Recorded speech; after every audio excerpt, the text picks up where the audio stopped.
a big difference in their life. Yeah. And so that's what I really help focus on is, hey, wealth by taxes comes because if we save you money in taxes, then you turn around and focus on building your wealth with that or investing it in some other way. We found that that's one of the best ways to success. I love that. I love it. And it's funny, Charles. This is I'm going to go off on a little bit of a tangent as we Sure. get started here. I remember having conversations with friends of mine. They would brag about these giant tax returns that they would get at the end of the year, and I would say to them, that's not a win. What you Hmm. did was you gave the government too much of your money, and now they're giving it back to you. And they're not giving it Right. back to you with interest. Right? Now if you pay your taxes late, you pay penalties and interest on that. But if Correct. they hold on to too much of your money, they don't pay you interest. You don't get anything for that. And No, so it oh, go ahead. unless you like you it's from a few years back, then they will give you some interest on it. But yeah, Oh, for the for most part, real? no. Yeah, yeah, yeah, for sure. When did that start?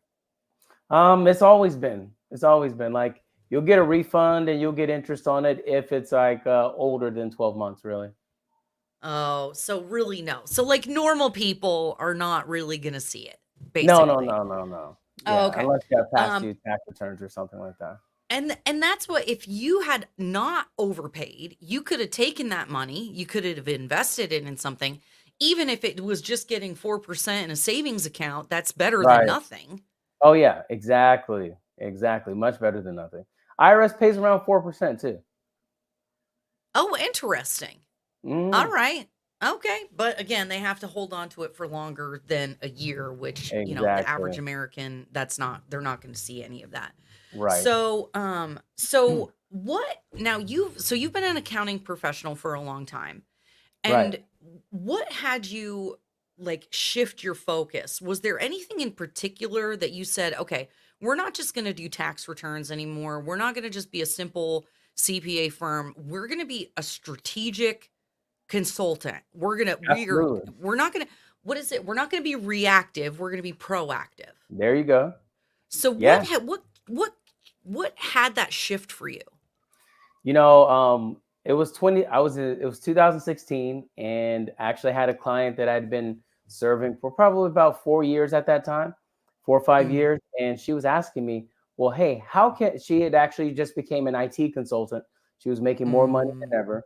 And she's like, "Well, hey, because I was working with her, I was giving her 100% of all of her deductions back, and I was like, "Hey, is there anything that can be done?" She's like, "Is there anything that can be done to really save me more on taxes, or are we doing it all?" Mm.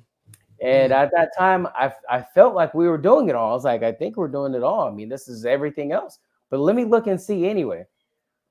Ended up finding my mentor that year, and he taught me about tax planning and Mm. tax strategies, and that's what I ultimately became as a tax strategist. And I realized, people like Robert Kiyosaki from Rich Dad Poor Dad. He's a Mhm. billionaire, but he pays zero in taxes. People like the polarizing Donald Trump, billionaire, nearly zero in taxes. And then so I started saying, okay, there's a pattern here. If you understand, they clearly understand something differently than the way most other people understand things when it comes to taxes in their business. Yeah. So I realized, hey, that was like my turning point. And what I was able to do, we found one strategy that ultimately saved her close to $20,000, not just that year, but it was a permanent strategy. So every year she's in business, she's going to save that. And how it works is like the more she makes, the more you save from that same strategy. So like it's still paying dividends at one Wow. for her way back in 2016. So now, Charles, you probably don't know the answer to this, but do you know how Sure. many pages of tax law is there? Oh, Isn't that's a it great like question. isn't it like hundreds of thousands or something like that? There are thousands. It's not hundreds of thousands, but there are thousands. And I don't know that off the top of my head, but I can look it up for you. That's what people don't understand, that even if you are just a normal regular person with a normal regular W-2, there are activities that you're participating in that you could turn into a business. Right. There are laws out there, and it's Some of it's state, some of it's federal, but there's so many tax laws, and some person somewhere lobbied the government and said, hey, we want this special carve out, or we want this special exception, or we want this thing. And you really need a professional to help you find those little nooks and crannies. Absolutely. And so how, like, when I argue, like, when I argue with people, that doesn't sound good, but I do. I have discussions with people about whether or not they need professional services. And a lot of people don't want to hire accountants. They think it's just an expense that they don't get anything out of it. Mm, But you have basically learned how to find these tax savings, find these strategies, and discover those things. So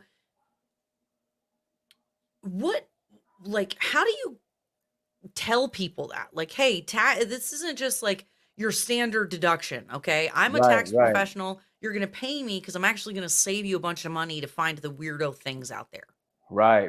Great Like, question. how do you have that conversation with people? I just really let them know, well, hey, it's equivalent to, so tax planning is clearly an investment. And the reason why is because, Mm, most people are wasting money by overpaying the IRS. And I yes. know that for a fact. Like, I probably say 90 to 95% of all the people I've met with, they're substantially overpaying the IRS, not just by a little bit, but by a lot. An amount that Mm, they would, if they got that back, they would be able to achieve their goals faster. Like, oh, I want to renovate my house, or I want to buy a house, or I want to, hey, I buy yeah, a rental property. All that could come a lot faster if they had that extra, fifteen to $40,000 a year that they were overpaying. that's So, amazing. yeah. So literally just The by, go ahead. Oh, sorry for interrupting. So, um, we say it's an investment, and this is the thing that I tell people. Like, Yeah, as an yeah. example, I'll give an example. I'm on the general ledger side of accounting, not the tax side. So I was trying to make Right. it clear to people, right? Mm-hmm. So I Mm-hmm. had a client who pays pays a monthly fee for accounting, right? So everybody thinks, oh, accounts are just expenses. Accountants are just all you're going to do is cost me money. Well, Mm. when I started working with this client, we discovered almost $500,000 in invoicing that he had not sent out throughout the course of the year, Wow. because he just never sat down and had someone be like, what was your project? What was your project? If you bought all these materials, what did Mm-hmm. you build? Because Exactly. and so paying us, let's say that was like a $5,000 engagement to do Mm-hmm. basic bookkeeping or something like that, right? And Mm-hmm. when we earned him $500,000, well, is accounting really still an expense? Right. Not at And so all in that case. yeah. So say more when you say accounting is an investment, the wealth by tax strategy is an investment. Can you say more about that? Like why that's so Yeah. important? So here's what I say. I say it's kind of like, imagine you have to be somewhere important. And you're in a car. Well, if you don't know how much gas you have in the tank to get you from where Mm, you are now to where you're headed, one, you're likely going to break down on the side of the road. And like yes. your bit as a business, your cash flow is your fuel.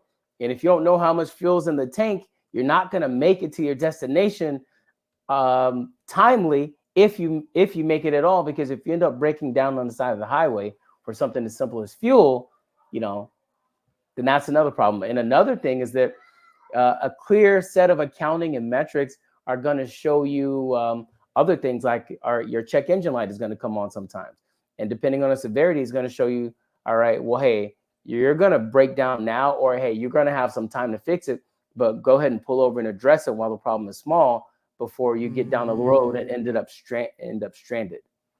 yep. So your accounting and everything around that is really going to help you save on being really destroyed by like not being clear on what's what. Yeah. So tell me a little bit, or let's talk a little bit. We were talking a little bit before we got started about how the Mhm. IRS essentially hired, uh, thousands of new audit agents. Right. And what I'm seeing, and I'm not sure if you're seeing this, but there are certain telltale things that business, let me be very clear. There are certain things businesses mess up all of the time. Charles, Right. I know that you know what I'm talking about. Like, oh, we pay people as contractors and then we don't file 1099s. Right. Or or we, any number of things that businesses do wrong on a regular basis. So I For know for sure. a fact, as an example, if a return is reviewed and there is contract labor and no 1099s are issued Hmm. or uh submitted, that's an audit. That's For sure. you're now flagged for an audit. So Hmm. what are you seeing? What are you hearing as far as these new IRS agents? Like, how nervous should small business owners be right now? You know what? To be candid with you, really, for most people, they should be pretty nervous. And here's why.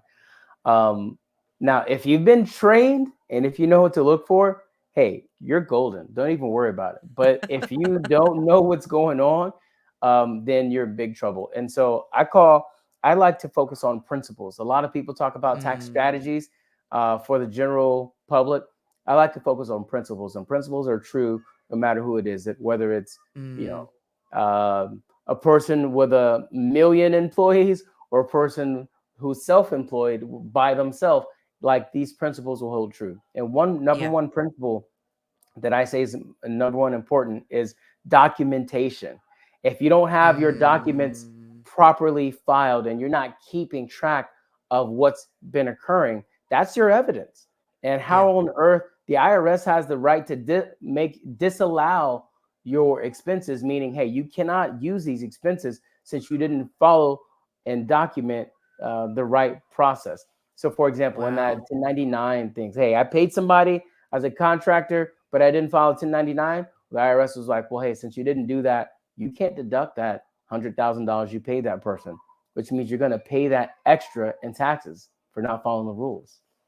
Oh my God. Yeah, if you're selected for audit, absolutely. By the way, Wow. to answer that other question, there are 70,000 pages, over 70,000 pages of the IRS tax code. See, oh my God. You got, Yeah. okay, listeners, ladies and gentlemen, all of you out there listening, 70,000 pages. And think about this, Charles. Now, I don't Hmm. want to throw our profession under the bus, Sure. okay? Hmm. But like, we get 4 years of college, Right. maybe six, depending, right? And then you Hmm. sit for a CPA exam. I don't care how good you are, nobody can memorize 70,000 pages. No, no. And then one law is only you know what's the right word? One law only works in this circumstance unless these other things are in place. And so Right. it's like Prerequisites. exactly, like you might not even be able to take some of those because of other laws on the books. And then if you don't know those, Hmm. That's oh my right. gosh. Yeah, so you're So exactly right. So what do you do? Like how do you hone in on those, like, in how do you sift through 70,000 pages of crazy to help your clients find the things that are best for them? That's good. You want to know something interesting? Yeah. Uh, of those 70,000 pages of the IRS code, 95% of those pages are dedicated to credits, deductions, and savings, ways to save you money. Literally, What? believe it or not. Yeah, literally, 95% are how to save, and only 5% of all that is like, hey, here's what you need to pay us. Here's how you pay your part. Did you know that? Okay. I did not know that. That Yeah. is not what I expected. I would have thought Yeah. it was the other way. Right. Most people think it's like that because that's probably what the IRS wants you to think too. I don't know if I'll say that. What I will say is Yeah, we they won't we want won't you to be, speculate. yeah, yeah. I will say they want you to be afraid enough of them to pay them what you Mm, owe. But there are many, but believe it or not, it's not, you're not a better citizen for overpaying the IRS. You're not, the IRS actually doesn't want you paying more than you're actually required to, because the whole code is written to incentivize actions that help the American economy as a whole. For example, mm, right? that's Right true. now, Yeah. right? So ever Yep. since Yeah. the Trump tax cuts, also known as the Tax Cuts and Jobs Act, when that Yep. first came out in 2017, that really rewrote that was the biggest set of changes since the 60s that we had experienced as a nation in terms of Yeah. taxes and tax law Wow. reform. Yeah. And so what ended up happening is at one point, the common citizen could write off various things. Now, all the tax breaks go to real estate investors and business owners. So, guess what the IRS wants more of? They want more people creating jobs for the economy. That's why business owners get the breaks. And they want also more housing provided for the country. And that's where real estate investors get good Well, breaks. and it's so, I love that you said that, Charles, because Mhm. there's so much conversation about capital, right? Yeah. Capitalism, capital, and whether or not it's evil or good or whatever, Hmm. depending on your side. But Hmm. ultimately, no matter what, you need capital to build things and to create things. And if you don't have excess wealth to invest, Hmm. in starting a new business, in building someone else's business, in Right. building a housing development or something like that, then we don't have anything. We don't have jobs, we don't have houses, we don't have any, like, I've always found the demonization of investment to be very curious. Hmm. Hmm. So if and I actually have a bone to pick with the Jobs Act. Got it. Interestingly enough, Yeah. see, Yeah. most of it I like, but it did some weird things to the Section 174 R&D credit stuff. That has severely negatively affected one of my clients in particular. Are you Mm. familiar with that at all? That stuff? Have you had to do anything with it? Yeah. Absolutely. Yeah, the R&D tax credit. Yeah, so basically now this one particular client has to amortize all of their expenses related to the research and development. So for our viewers who don't know, the research and development, or Section 174, is related to um uh basically business. I am really struggling with words today, you guys. Clearly I need another cup of coffee. That's Oh all my good. goodness. So it's about making things better, improving things, research and development, right? And Hmm. so now that client has to amortize.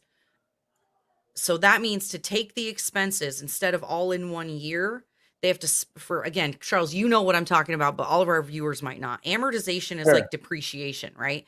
And you take say $100,000 and you get to take it over 5 years. You have to split it over 5 years. So that one client, because of that change to the R&D credits, went from having a $3,000 net income to a $300,000 net income in 1 year, and they Hmm. had to pay 21% tax on that. Right. And now and then the tax, and then the expenses are getting amortized over time. That change came from the Trump Jobs Act, and I'm very mad at him for that. I'm very mad at Yeah. Congress for that. Yeah. Do you Another have way you to, by oh, go ahead.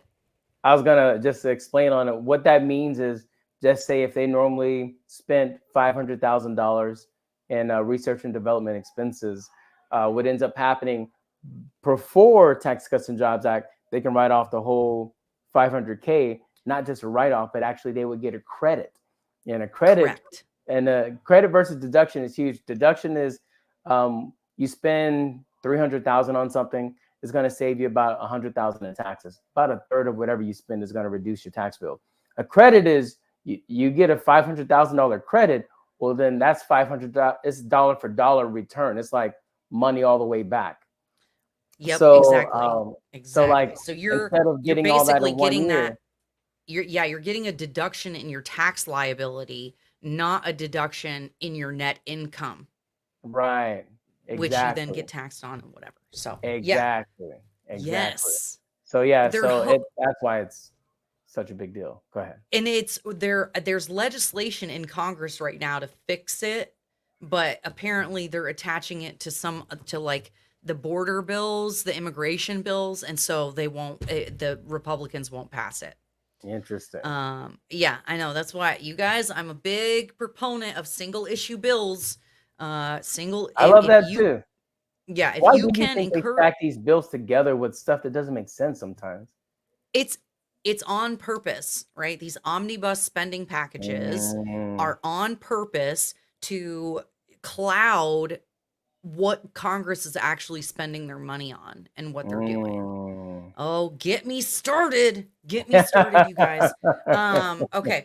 So let's see. So one thing before we move on, Charles, I want to share with her, and just a reminder, everybody, I am with Charles Hopkins of Wealth by Taxes today. We are talking about taxes and how to save money, how to not overpay the government, How to basically. not overpay.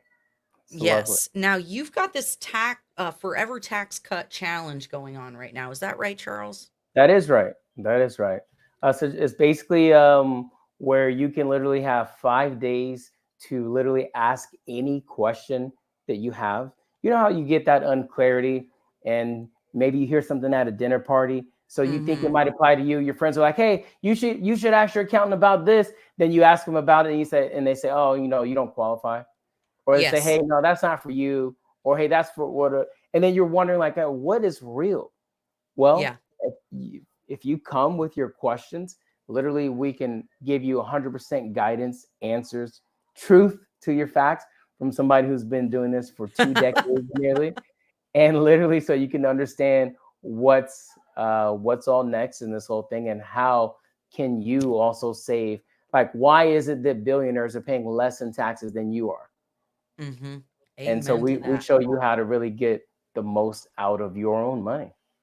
I love it. Okay, you guys, go to All day. forevertaxcut.com, Mhm. sign up for the challenge. I put the link in the comments, and I will also put it in the description of the Mhm. video.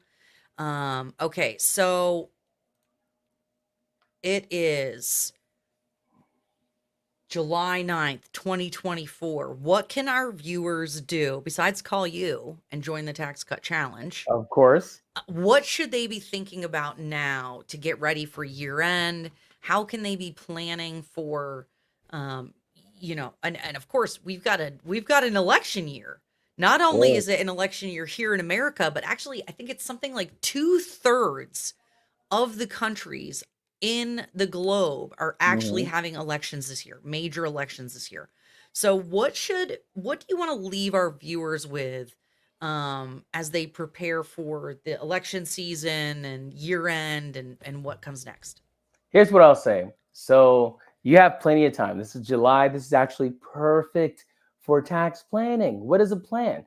It's like, if you want to ensure success in anything, you want to have a plan. They say those who fail to plan, uh, Plan to those who fail. plan to, yeah, exactly. Those who fail to plan actually end up planning to fail. What does that mean? What that means is this: just say you want to lose weight, and just say you need to lose 30 pounds, and you have a class reunion coming up, or a wedding coming up, or something, an important event you want to look your best for. Then, so who's more likely to lose the 30 pounds? Somebody who says, "Yeah, I want to lose 30 pounds." And so, like, you're just saying you want to lose 30 pounds, or someone who creates a diet plan, an Mm, exercise plan, and then says, "Hey, I'm going to do exactly this much exercise, or I'm going to not eat these things, and I'm going to focus on eating these other things, for a period of 45 days." Well, like, who's more likely to mhm, lose the weight? One who makes an actual plan to do so, or one who says, "Hey, I want," or one who says, "Yes, I want to do it." And so, same thing. It's like when we take a road trip, in order to get to where we're going as fast as possible without wasting as much time or gas, we say, "Hey, let me put this in my GPS, and it's going to give you a road plan to show you yep. exactly which stops to take, which turns to make, and how to get there most efficiently time wise. That's what a tax plan does. It says, hey, before the year is over, it crafts the best route for you to go. It's kind of like a tax GPS. It crafts the best route for you to go on to get you to your final destination, while Mm. saving you the most in taxes legally. Does that make I sense? love it. I love it. I love it. And I've shared with some friends of mine that we've had some bad luck with finding tax people. And so I decided, Charles, I decided to go ahead and hire my own CPA. I was like, forget it. I'm just gonna hire somebody to work for me. Yeah. But I'm gonna need to get on your schedule, sir, because I know Benjamin and we've got I know we're overpaying. I just got a copy of a draft of our return to review, and I already know Mhm. it's wrong. I'm like, this is no, no, Mm. no, Yeah. no, no, no. Yeah. So so for you guys Don't file listening, it yet then. Don't file it yet. oh no, I'm not going to. Okay. I'm like, screw this. I'm good. No. Oh no. This Yeah. well, Yeah. You want to know something ah, crazy too? Like you can yes. go back up to 3 years, by the way, and get your money back that has been overpaid. A lot of tax strategies can be carried back retroactively, believe it or not. And Are so the you thing is, serious? yeah, literally. Yeah, there's many people who end up getting I people come to me and they're like, "Hey, I owe 67,000 or 70,000 to the IRS." And I'm like, "Oh, let me take a look." I'm like, "Did you know you're eligible for XYZ?" They're like, "No, I didn't know, and I really never claimed it." Like, "Did you know we can apply some of these things back the past 3 years too?" And I've done that, and people whole tax bills that they've been making payment plans on gets erased, and then the IRS pays them the difference that they've been holding on to from the payment plan. Like you'd be so surprised. Wow. Wow, Yeah. wow, wow. You know what? And you're actually making me think about some things that I've been told by different CPAs over the years that like related to our home-based business that Mm, I'm actually curious if is actually not true either. So got you. oh, yeah. So be like me, you guys. Get signed up with Charles. Have him review your stuff. Yeah. Go to forevertaxcut.com to sign up for the challenge. And okay, anything else you want to leave our viewers with, Charles? What's the best way to contact you Sure. other than the challenge website? Is there any other like Twitter or Absolutely. social media, Yeah, whatever? yeah. My Instagram is Charles Hopkins Tax. My YouTube is the same, Charles Hopkins Tax, and my Twitter is coming along. You'll All be able to find right. me on that later. So yeah, for sure. All But yeah, right. for now, Okay. you can also email me, charles@wealthxtaxes.com, and that's wealth by tax. Okay. And I just Googled you and you came up on LinkedIn. It is, oh my gosh, this picture of you. You look like a young man. You look so much younger without facial hair. Did you? Okay, hold on. I'm sorry. I'm gonna share my screen. Go Did ahead. did you is that why you started growing out your facial hair? I did. I like people my parents' age were coming to Oh, me, and then oh, they were well, like, get "I bigger. don't know if you're old enough to help me, young man." And I'm like, "I need someone with more experience." Like, "Well, you didn't ask how much experience I have, and I, and I get that a lot too. It's yeah, probably, I mean, the pigtails probably don't really help. no, it's Um, cool. but I do the same thing. I'm like, I will go out of my way to be like, oh no, I've been doing accounting for 24 years. And people are like, what, since you were Exactly. a child? And I'm like, Right. I have good Like, genes. Thank you very much. there you go. Exactly. Yeah, I love it. I love it. Yeah. Okay, so people can find you on Instagram, YouTube, forevertaxcut.com, LinkedIn, all the places, you guys. Charles has just been an absolute gift to our family over Oh, the thank last couple months. It's been a pleasure to work with you you. Likewise. and see your process. It has definitely changed my practice for the better, and I'm very grateful. Oh, So you guys check out Charles Hopkins, check out forevertaxcut.com, and we will see you next time.